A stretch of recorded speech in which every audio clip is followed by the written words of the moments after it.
বন্ধুরা, আজ সন্ধ্যাবেলার একটা জমজমাট টিফিন করেই ফেললাম। দেখুন কত বড় লেগ পিস, কষা কষা লেগ পিস দিয়ে মুড়ি, দারুণ টিফিন। আর বাঙালি মানুষ বুঝতেই পারছেন, সন্ধ্যাবেলার টিফিনে যদি মুড়ি হয় আর তার সঙ্গে যদি মাংস হয়, কথাই নেই, একটা জমজমাট ব্যাপার চলে আসে। যাই হোক, মাংসটাও দারুণ হয়েছিল আর তার সঙ্গে মুড়ি, মানে একদম অনবদ্য মেলবন্ধন। মাংস দিয়ে মুড়ি খুব ভালোই লাগে খেতে, আগেও আমি ভিডিও বানিয়ে দেখিয়েছি আপনাদের, তখন সেটা আলাদা ব্যাপার ছিল, কিন্তু আজকে পুরো গোটা লেগ পিসটাই নিয়ে বসে পড়েছি।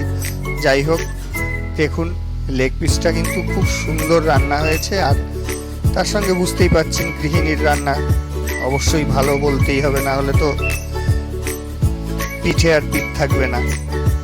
যাই হোক, যদিও বা সত্যিই ভালো হয়েছে রান্নাটা। আর তার সঙ্গে লেগ পিসটা দেখুন কি বড়, এত বড় একটা লেগ পিস নিয়ে বসে পড়েছি। আর সত্যি বলতে কি বন্ধুরা, আমি কিন্তু রান্না করতে পারি না, আমি শুধু খেতে পারি। তাই আমি এক এক সময় নিয়ে আসি আর আইটেমগুলো বলে দিই যে এইটা রান্না করো, ব্যাস তাই রান্না করে দেয়। আমি শুধু মজা মেরে বসে বসে খাই, আমার আর কোনো কাজ নেই, শুধু খাওয়া। যাই হোক, আমি খেতে থাকি, খাওয়া চলুক।